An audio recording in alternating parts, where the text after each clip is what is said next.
Hello everyone, आराधना degree college के इस online platform पर आपका स्वागत है। आज हम शुरू करेंगे बीएससी फर्स्ट ईयर की फिजिकल केमिस्ट्री की जो आपकी 5वीं यूनिट है रासायनिक बल गतिकी, वो शुरू करने जा रहे हैं।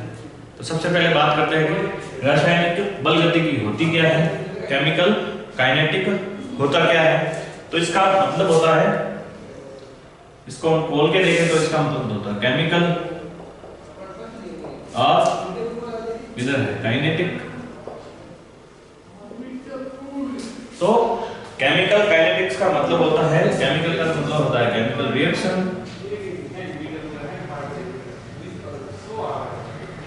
और उसका मतलब होता है मोशन। तो कुल मिला के जो अपना ये बन जाता है रेट ऑफ रिएक्शन, अभिक्रिया का वेग, रेट ऑफ केमिकल रिएक्शन, ये बन जाता है रेट ऑफ केमिकल रिएक्शन। क्या होंगे आपके rate of chemical reaction, chemical kinetic रासायनिक बल गतिकी। केमिकल सा है केमिकल रिएक्शन, काइनेटिक का मतलब होता है मोशन, मोशन यानी गति। तो रासायनिक अभिक्रिया में जो मोशन के बारे में जो बात की जाती है, रासायनिक अभिक्रिया जो भी है अपनी उनकी गति के बारे में जो बात की जाती है, वो हम कौन सी किसमें करेंगे, रासायनिक बल गतिकी के बारे में। ठीक है, तो अपनी परिभाषा होगी भाई रासायनिक बल गतिकी होती क्या है। तो हम कहेंगे कि रसायन विज्ञान की वह शाखा जिसके अंतर्गत अभिक्रियाओं का वेग, रेट ऑफ केमिकल रिएक्शन, रसायन विज्ञान की वह शाखा जिसके अंतर्गत अभिक्रियाओं का वेग और इस अभिक्रिया के वेग को जो प्रभावित करने वाले कारक हैं उनका जो अध्ययन किया जाता है, वो किसके अंतर्गत किया जाता है, अपने रसायन विज्ञान की जिस शाखा के अंतर्गत किया जाता है वो आपकी कहलाती है रासायनिक बल गतिकी। ठीक है ना। तो रसायन विज्ञान की वह शाखा, रसायन विज्ञान की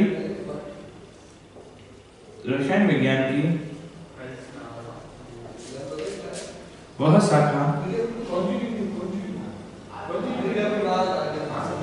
जिसके अंतर्गत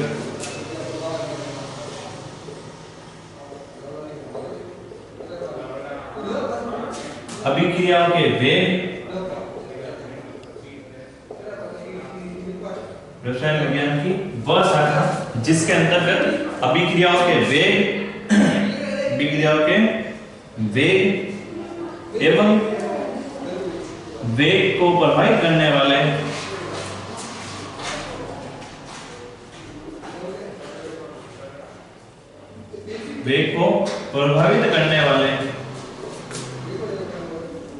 कारकों का अध्ययन किया जाता है।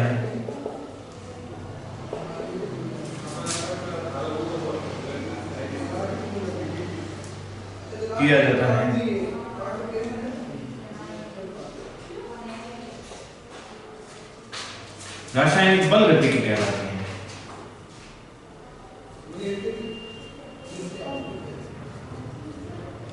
बल गतिकी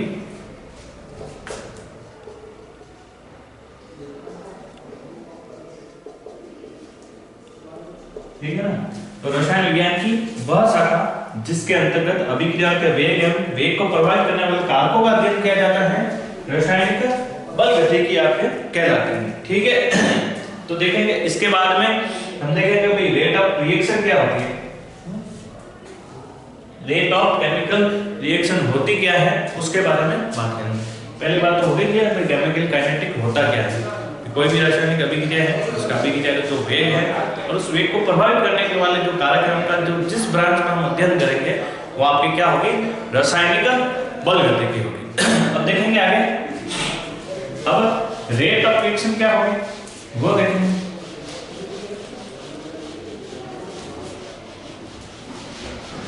तो सबसे पहले इसमें हम पढ़ेंगे अभिक्रिया का वेग, रेट ऑफ केमिकल रिएक्शन, अभिक्रिया का वेग, अभिक्रिया का वेग, rate of reaction, rate of reaction, अभिक्रिया का वेग। क्या होता है अभिक्रिया का वेग वो देखते हैं। ठीक है, पहले तो हम बात कर ले, कोई भी अभिक्रिया है उसका उसकी जो सांद्रता है, एक तो उत्पाद होगा, एक होगा आपके क्रियाकारक। जैसे ये आपके हो गया उत्पाद सॉरी क्रियाकारक, इधर है आपकी सांद्रता, ये है समय। कोई भी अभिक्रिया है, जैसे कि आपकी अभिक्रिया है ए और ए से बना आपके कोई भी पी, तो ये तो होगा आपके क्रियाकारक, ये हो गया आपके उत्पाद। तो इन दोनों के लिए हम बात करें तो समय के साथ क्रियाकारक की सांद्रता तो क्या होती है, कम होती है, और उत्पाद की सांद्रता क्या होती है, ये किसके लिए है, उत्पाद की सांद्रता। ठीक है, समय के साथ क्या होगा, समय के साथ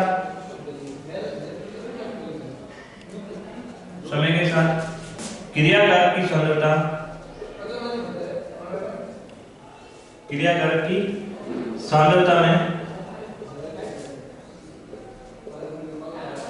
कमी होगी, कमी होती है, और समय के साथ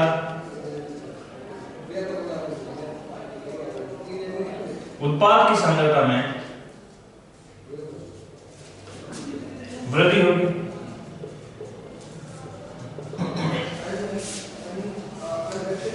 वृद्धि होती है, ठीक है ना भाई। समय के साथ क्रियाकारक की सांद्रता पे क्या फर्क पड़ेगा, किसी भी अभिक्रिया के लिए क्रियाकारक की सांद्रता समय के साथ क्या होती जाएगी, कम होती जाएगी, और उत्पाद की सांद्रता यदि देखा जाए तो समय के साथ उत्पाद की सांद्रता में किसी भी अभिक्रिया में क्या होगा, उसकी उत्पाद की सांद्रता में क्या होगी, वृद्धि होगी। ठीक है, ये चीज समझेंगे।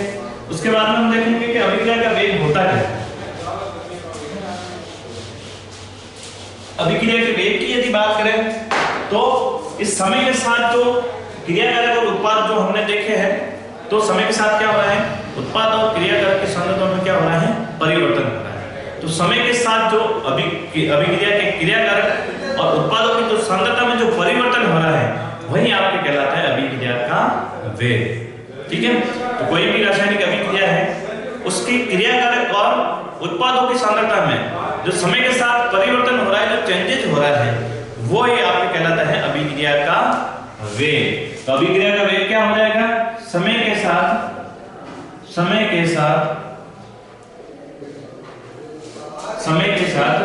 क्रियाकारक और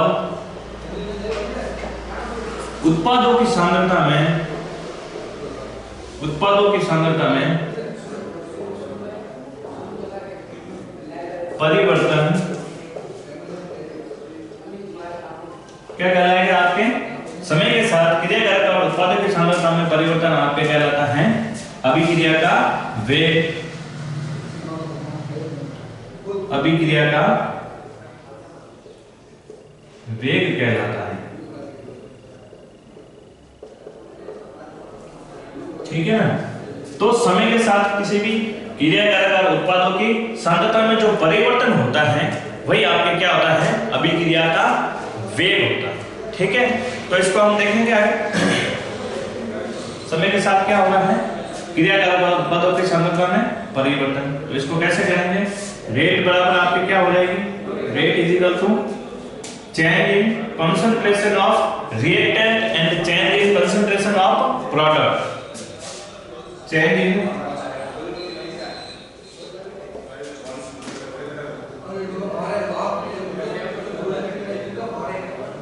ऑफ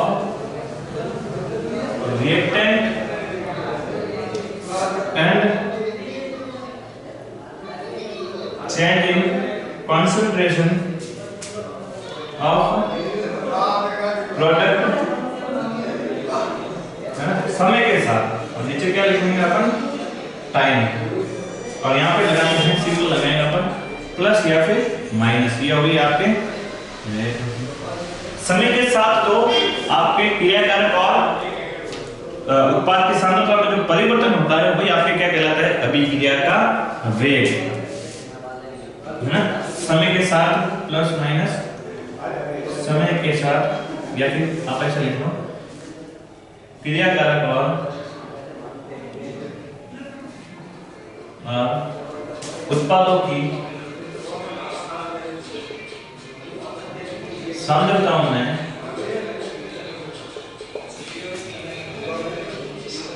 परिवर्तन, और नीचे क्या लिखूं मैं आपके समय। ठीक है, ये हो गया। अब आपने देखा होगा कि सर में प्लस और माइनस लगाया हुआ है। प्लस और माइनस किसको रिप्रेजेंट करते हैं, इसके बारे में बात करते हैं। प्लस और माइनस आपके रिप्रेजेंट करते हैं कि प्लस तो किसके लिए, जो आपके क्रियाकारों उत्पादों की जो सांद्रता में परिवर्तन होता है उसके लिए तो हम क्या लगाते हैं प्लस, और माइनस लगाते हैं आपके क्रियाकारों की सांद्रताओं में परिवर्तन के लिए क्या लगाते हैं अपन, माइनस लगाते हैं। तो इसको यदि आगे देखेंगे तो आगे करेंगे तो क्या हो जाएगा इसका, plus minus dx upon dt, है ना। रेट बराबर आपकी क्या हो जाएगी, प्लस माइनस dx अपॉन ये। ठीक है ना। तो उत्पादों के लिए क्या हो जाएगी, उत्पादों के लिए एक तो मैं लिखूंगा उत्पादों के लिए, एक मैं लिखूंगा क्रियाकारकों के लिए, क्रियाकारकों के लिए, उत्पादों के लिए और क्रियाकारकों के लिए। ये उत्पादों के लिए और ये क्या हो जाएगा, क्रियाकारकों के लिए। उत्पादों के लिए तो क्या हो जाएगा भाई, अपन लिखेंगे उत्पादों के लिए तो प्लस में क्या लिखेंगे, dx अपॉन dt। ये तो किसके लिए हो जाएगा, उत्पादों के लिए। क्रियाकारकों के लिए हम क्या लिख लेंगे, माइनस dx अपॉन dt। जब प्लस और माइनस है केवल और केवल रिप्रेजेंट करते हैं आपके क्रियाकारक और उत्पादों को दर्शाने के लिए। फिर उत्पाद है या क्रियाकारक की सांद्रता में, किसकी सांद्रता में परिवर्तन हो रहा है, प्लस लिखा हुआ है इसका मतलब क्रियाकारक उत्पादों की सांद्रता में परिवर्तन हो रहा है, माइनस लिखा हुआ है इसका मतलब क्रियाकारकों की सांद्रता में आपके क्या हो रहा है, परिवर्तन हो रहा है। ठीक है, ये आपके हो गए अभिक्रिया का वेग। आगे चले तो अभिक्रिया के वेग के बाद हम बात करें तो ये हो गया अभिक्रिया का वेग।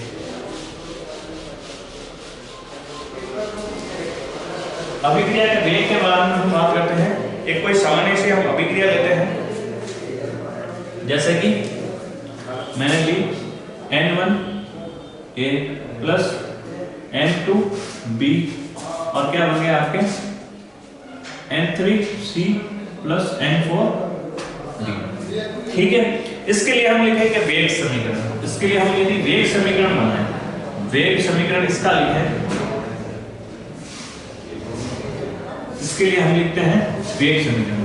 ठीक है, इसको लिखने का तरीका तो सबसे पहले तो अपनी रेट आएगी। रेट इसके अनुपात बराबर होती है, वेट बराबर क्या होती है dx अपॉन dt। उत्पादों के लिए तो हम क्या लगाएंगे, प्लस लगाएंगे, क्रियाकारकों के लिए हम क्या लगाएंगे, माइनस लगाएंगे, और इन सभी का मान क्या होता है, आपस में इक्वल होता है।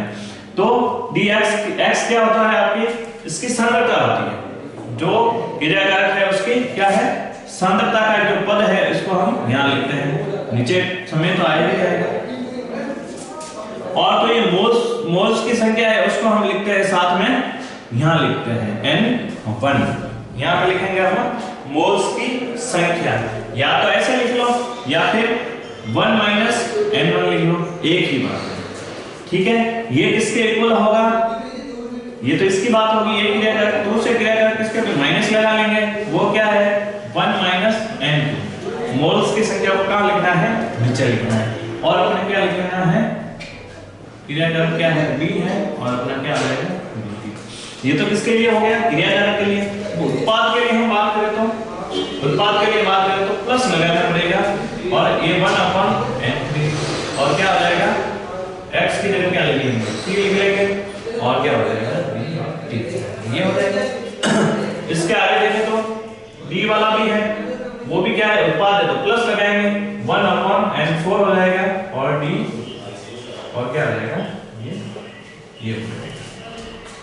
ठीक है, कोई भी अभिक्रिया है उसका वेग समीकरण हम किस प्रकार से लिखेंगे, इस प्रकार से लिखेंगे, सारे एक दूसरे के क्या होते हैं, इक्वल होते हैं। ठीक है, और यदि हम बात करें तो देखो ये वाला जो है क्या है, क्रियाकारक है, ये भी क्रियाकारक है, ये उत्पाद है, और ये भी क्या है, उत्पाद है। ठीक है, ये इनके लिए क्या है, रेट है। और रेट सभी की क्या है, इक्वल है।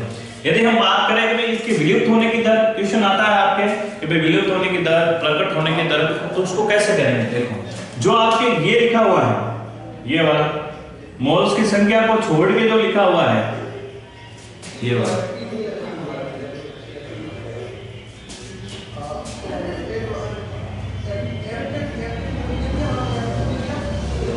इनको लिखेंगे। सबसे पहले मैं ये लिख रहा हूं,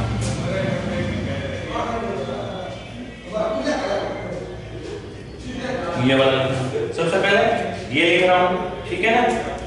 और किसमें है ये? माइनस में है। ये क्या है तुम्हारे? ए के विलुप्त होने की दर क्या है? क्रिया कारक ए के विलुप्त होने की दर,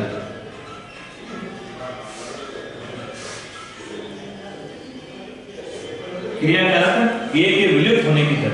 अब देखो रेट क्या है, इसके इक्वल है, इसके इक्वल है, तो ये जो मैंने बॉक्स बनाया है इसके इक्वल है, लेकिन n1 नीचे है, n1 का चला जाएगा ऊपर चला जाएगा, तो जो इसकी जो दर है इसके बराबर हो जाएगी विलुप्त होने की दर, रेट इनटू n1 के इक्वल नहीं हो जाएगी, क्योंकि n1 का चला जाएगा इधर चला जाएगा, और ये बॉक्स अपना का बना दिया, इधर बना लिया, और ये बॉक्स है क्या? a के विलुप्त होने की दर है। यदि मैं दूसरे की बात करूं, इसकी बात करूं तो क्या हो गया आपके? b के विलुप्त होने की दर, b के विलुप्त होने की दर,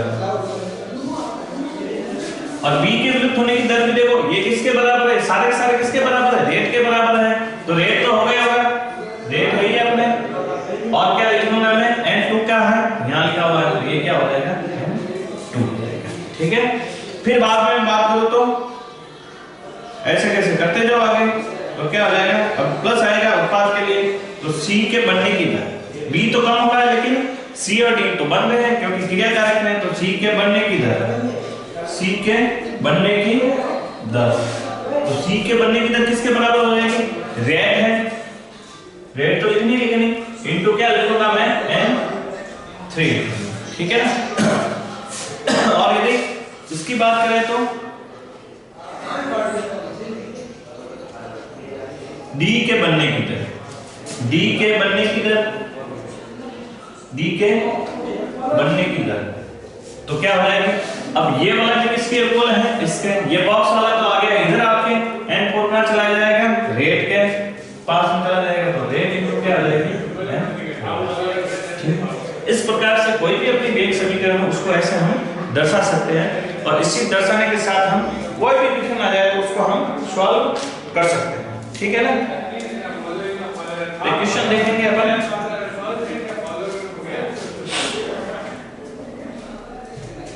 ठीक है, क्वेश्चन देखते हैं, इसी के आधार पर क्वेश्चन होगा कि भाई कैसे करा जाए। इसके आधार पर बहुत सारे क्वेश्चन पूछे जाते हैं आपके, उसको कैसे सॉल्व करना है इसके आधार पर आप कर सकते हैं, ठीक है। जैसे इसके साथ में लिख लेता हूं, एक बार आपके साथ में लिख लेता हूं, कभी कोई भी अभिक्रिया है ना, कोई भी अभिक्रिया है, अभिक्रिया क्या है आपकी? ये a + 2b पर क्या बन रहा है? c बन रहा है, ठीक है ना, क्या बन रहा है? c बन रहा है, c बन रहा है, और c के यहां लिखा हुआ c के बनने की दर, c के बनने की दर आपके दे रखी है, c के बनने की दर दे रखी है 10 की घात -2 मोल पर लीटर, ये दिया हुआ है आपके क्वेश्चन में। अभिक्रिया ये है, तो c के बनने की दर दी हुई है, तो आपको ज्ञात करनी है a के विलुप्त होने की दर, a के विलुप्त होने की दर।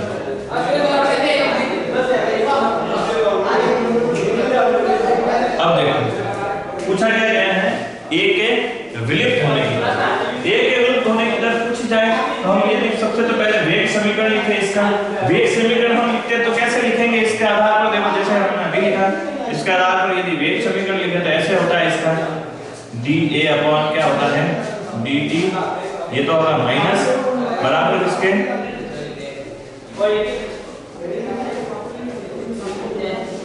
और बराबर ये होता है इसका वेग समीकरण, ठीक है। अब देखो ये तो हमें दिया गया है और पूछा क्या गया है अपने का a के विलुप्त होने की दर, पूछा क्या गया है a के विलुप्त होने की दर, ठीक है। तो a के विलुप्त होने की दर यदि पूछी गई है तो a के विलुप्त होने की दर देखो इसके और इसके क्या है इक्वल है, ये पूरा क्या है इसके इक्वल है, ये देखो ये और ये क्या है इसके इक्वल है। तो a के विलुप्त होने की दर क्या हो जाएगी, a के विलुप्त होने की दर क्या हो जाएगी c, ये और ये दोनों क्या है, ये दोनों से क्या है इक्वल है। अब प्लस माइनस से कंफ्यूजन नहीं होना है, प्लस माइनस केवल इतना दर्शाता है कि ये क्रिया कारक है या उत्पाद है। तो ये दोनों क्या है इक्वल है दोनों। तो यदि इसके बनने की दर कितनी है 10 टू द पावर -2 है, तो ये दोनों इक्वल है, तो a के विलुप्त होने की दर क्या हो जाएगी 10 टू द पावर -2 हो जाएगी, ठीक है। देखिए ये तो हो जाएगी a के विलुप्त होने की दर। यदि पूछा जाए कि b के विलुप्त होने की दर, तो यहाँ थोड़ा सा ध्यान रखना, ठीक है। अब देखो इसको हटा देते हैं, इसको हटा देते हैं। अब पूछा है कि भाई ये पूछा है, बस ध्यान यहाँ रखना है कि जब भी b यहाँ पे जो मोलों की संख्या है उसको कहाँ लिखते हैं नीचे लिखते हैं, तो मोलों की संख्या तो कहाँ आ जाएगी नीचे आ जाएगी। और ये किसके इक्वल है, ये दोनों क्या है इक्वल है, ये इसके इक्वल है, ठीक है। तो इसके विलुप्त होने की दर तो कैसे लिखेंगे 1/2, और याद क्या करनी है अपने ये करनी है। तो 2 कहां चला जाएगा अपने, 2 कहां चला जाएगा इधर चला जाएगा, 2 हो जाएगा। और इसके बनने की दर कितनी है 10 टू द पावर -2 हो जाएगी। तो क्या हो जाएगा अपने, ये क्या हो जाएगा अपने, ये आंसर हो जाएगा, है ना, क्लियर है ना। a b और c के बनने की दर यदि दी हुई है तो c के बनने की दर तो a के क्या हो जाएगी इक्वल हो जाएगी, क्योंकि देखो क्या करना है, ये वाला बॉक्स है किसके बराबर है, इसके बराबर है, क्योंकि मोलों की संख्या क्या है दोनों में बराबर है, और दोनों इक्वल होते हैं तो दोनों इक्वल हो गए। लेकिन यदि b के यदि विलुप्त होने की दर पूछ ली जाए तो इसका जो ये वाला है और ये वाला तो बराबर है, और ये 2 कहां चले जाते हैं नीचे चले जाते हैं। तो पूछा क्या गया आपने, ये वाला प्रश्न पूछा गया, 2 तो नीचे है ही है, तो 2 कहां चले जाएंगे इस साइड में चले जाएंगे, ये दिया हुआ है, तो क्या हो जाएगा आपके b के विलुप्त होने की दर क्या हो जाएगी 2 × 10 टू द पावर -2 हो जाएगी। इस प्रकार से यदि कोई भी क्वेश्चन आ जाता है तो बड़े आसानी से हम इसको सॉल्व कर सकते हैं। क्योंकि ध्यान क्या रखना है, जो हमने ये रेट इक्वेशन लिखी इसको ध्यान रखना है, और ये ध्यान रखना है कि मोलों की संख्या को छोड़ के जो ये लिखे हुए हैं ना वही क्या है a के विलुप्त होने की दर, b के विलुप्त होने की दर, c के बनने की दर और d के बनने की दर। गलती कहां करते हैं कि इस पूरे को काउंट कर लेते हैं, है ना। तो विलुप्त होने की दर और बनने की दर केवल कौन सी है, ये वाली, मोलों की संख्या को साथ में काउंट नहीं करना है, ठीक है। ठीक है, आज के लिए इतना ही, नेक्स्ट क्लास में मिलते हैं, थैंक यू।